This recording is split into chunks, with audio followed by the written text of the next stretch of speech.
नमस्कार मित्रों, आप सभी का लॉजिकल सनातन ज्ञान चैनल में स्वागत है। इस चैनल में लॉजिक के माध्यम से सनातन के ज्ञान को बताने का, समझाने का और चर्चा करने का प्रयास किया जाता है। आज हम चर्चा करेंगे कि बहुत से लोग हिंदुओं के देवी देवताओं के रूपों पर और उनके वाहनों को लेकर विभिन्न प्रकार की मजाक बनाते हैं और उपहास उड़ाते हैं। तो आज हम इस पर विचार करेंगे जिससे कि उन लोगों को ये जवाब मिल जाएगा।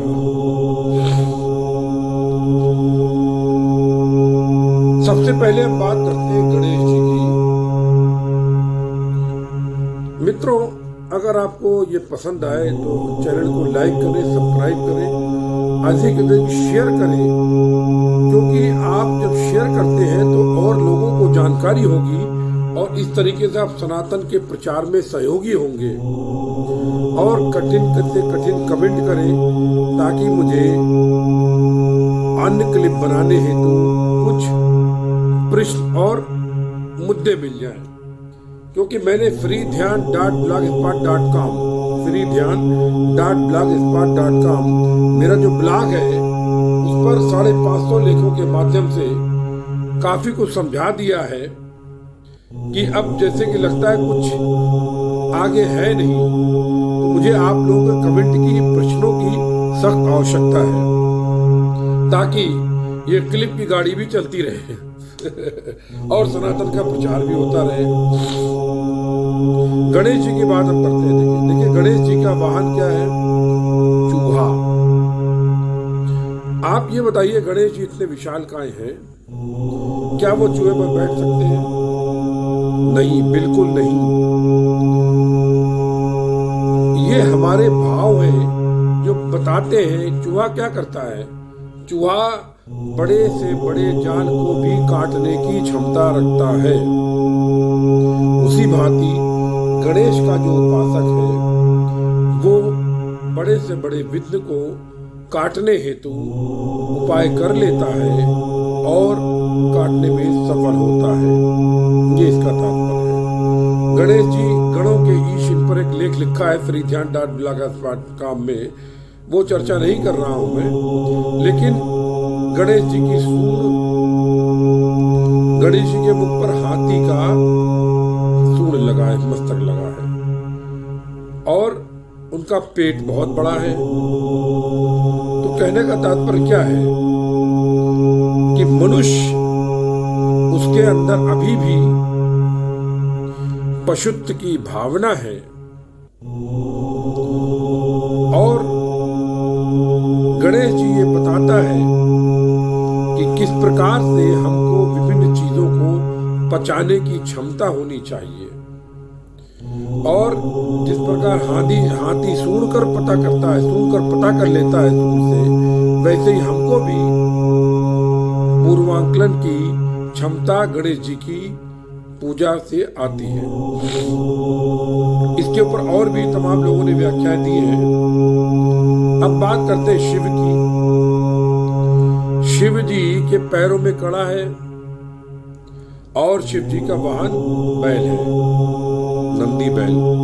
मतलब आप अगर देखें तो बैल परोपकारी होता है। खेतों में बैल के द्वारा अन्न का धन उपजाया जाता है, अन्न धन जिसे बोलते हैं। उसी भांति शिव भी परोपकारी है। उनके पैर में एक कड़ा है, वो दासत्व का प्रतीक है। शिव जी अपने भक्तों के दास हैं, जो उन्होंने कहा भी है, और वो दास है। और दूसरी बात, तमाम पुराणों में कथाएं दी हुई हैं। त्रिशूल, जगत के जो त्रिताप के शूल हैं वो भी शिव की आराधना से नष्ट हो जाते हैं। और शिव जी जिसकी विनाश भी करना चाहते हैं उसको भी 3 प्रकार के ताप दे करके शूल भी देते हैं। ये मतलब हुआ त्रिशूल का। अब जैसे कि और भी तमाम देवता आप ले लीजिए, जैसे कि कार्तिकेय भगवान के ऊपर मोर है ना, इंद्र के भांति एरावत हाथी, इंद्र का एरावत हाथी, उसकी 1000 सूंड बताते हैं। मतलब क्या हुआ? 1000 सूंड का मतलब ये हुआ, इंद्र कौन है? इंद्रियों का राजा। तो हमारी जो इंद्रियां हैं उनका राजा कौन है? इंद्र। और हमारी इंद्रियां किसके बस में है? मन के बस में। और मन हमारा हजारों प्रकार से इधर उधर भागता है और हजारों प्रकार की वस्तुओं को सूंघता है, उधर भागने का प्रयास करता है। इसलिए ऐरावत के 1000 सूंड है। तो भगवान कार्तिकेय का मोर दिखाया। मोर क्यों? मोर कहाँ रहता है? निर्जन में रहता है। दूसरी चीज, निर्जन का मतलब मनुष्य कार्तिकेय भगवान की प्रार्थना करने से उसके अंदर जगत के विषयों के प्रति उदासीनता आ जाती है, निर्जनता आ जाती है और वो अपने में मस्त हो जाता है। अब देखो, मोर घटा देकर नाचता है, जंगल में नाचता है, जब कोई नहीं देखता है तब नाचता है। उसी भांति कार्तिकेय भगवान का साधक भी सब में आनंद हो करके अपने में मस्त रहता है, लीन रहता है। सांप को खा जाता है मोर, मतलब बड़े से बड़े कष्ट को भी, बड़े से बड़े संकट को भी हरने की क्षमता प्रदान करता है कार्तिकेय भगवान का रूप। उसी प्रकार से दुर्गा जी का जैसे दिखाया गया, तो दुर्गा जी का जो प्रादुर्भाव हुआ था वो तो कथा में, देवी पुराण में दिया हुआ है। सभी देवताओं ने अपनी शक्ति देकर के उनको प्रदान किया, यानी हर देवता ने शक्ति दी, तो वो शक्ति अनेक रूपों में अनेक काम कर सकती है। इसलिए दुर्गा के करोड़ों हाथ हैं, हजारों हाथ दिखाते हैं। क्यों? क्योंकि शक्ति ही है जो जगत को चला रही है। मित्र, शत्रु, अच्छा बुरा, पेड़ पौधे, सबके रूप में शक्ति ही है जो जगत को चलाती है। और जो इसका उपासक होता है वो शेर की भांति निर्भीक हो जाता है। ये इसका तात्पर्य हुआ। इसी तरीके से हमारे, अगर आप जैसे माँ सरस्वती का ले लो, उनका हंस है। क्यों? क्योंकि हंस सदैव मोती खाता है, ऐसा बोला जाता है। हंस श्वेत होता है, मतलब जिसकी बुद्धि निष्कलंक होती है। जब तक में तुम्हारी बुद्धि निष्कलंक नहीं होगी, तुम्हारी बुद्धि शुद्ध नहीं होगी, तुमको माँ सरस्वती की कृपा प्राप्त नहीं हो सकती। माँ हमेशा शुद्ध बुद्धि वालों के हृदय में निवास करती है और उनको साथ देती है, उन्हीं को ज्ञान देती है, ज्ञान की देवी। अब देखिए, हंस श्वेत, वत्स श्वेत, वीणा वादनी बोलते हैं। मतलब इस संसार के जो ज्ञान के तार हैं, क्योंकि वीणा का जो प्रादुर्भाव हुआ है वो हुआ है आपके जो शरीर में, हमारे शरीर में विभिन्न चक्रों पर जो वर्ण अनाहत होते हैं, उनको जब वैज्ञानिकों, मतलब हमारे मनीषियों ने लिपिबद्ध किया तो संस्कृत भाषा बनी और उनसे बना है सरगम। यानी जिस प्रकार से सरगम एक आरोह अवरोह करके संगीत पैदा करता है, उसी प्रकार से माँ सरस्वती की कृपा के द्वारा तुम्हारे मन में ईश्वर के प्रेम के प्रति संगीत पैदा होता है। और संगीत से क्या? काव्य पैदा होता है, कविता द्वारा कवि। अब वो बात दूसरी, आजकल चुटकुलेबाजों की बात छोड़ दीजिए आप, लेकिन जो कवि होता है वो अपनी आत्मा के नजदीक जाकर के भाव लाता है। इसीलिए मेरा ये मानना है, यदि कवि चाहे तो आध्यात्मिक रास्ते पर बहुत तेजी से सफलता प्राप्त कर सकता है, क्योंकि माँ शारदे उसके साथ रहती है। इसी तरीके से आप किसी भी देव को आप देखिए, उसके रूप के, उसके देखिए क्या है, ये देवता क्या है? देव बना है दिव धातु से, दिव मतलब देने वाला।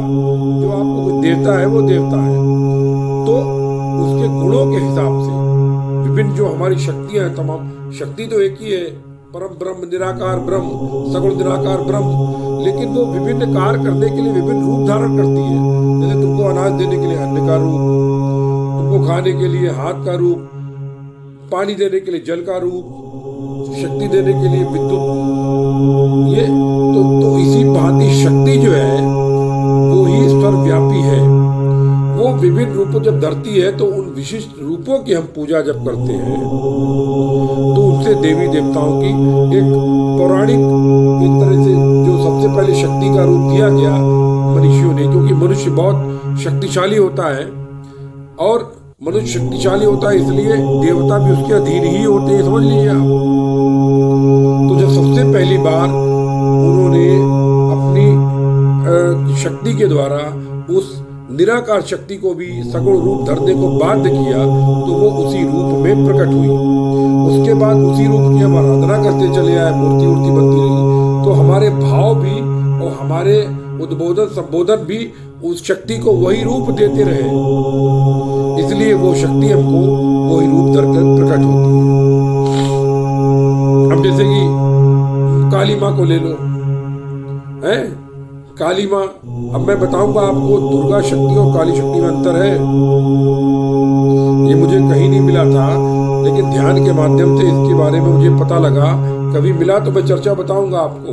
हम क्यों कहते हैं 10 विद्या नव दुर्गा, हम 10 दुर्गा या नव काली क्यों नहीं कहते हैं? अंतर है दोनों, है तो एक ही परम ब्रह्म के रूप, लेकिन कार्य करने हेतु दोनों में अंतर है। वो हम कभी चर्चा करेंगे उसके ऊपर। अब काली खप्पर वाली पूरा अपना गले में मुंडों की माला, नरमुंडों की माला, क्या मतलब? क्योंकि शमशान विहारणी, क्योंकि निराकार ब्रह्म जो है उसने जब सृष्टि को उत्पन्न किया था तो तमोगुण के द्वारा ही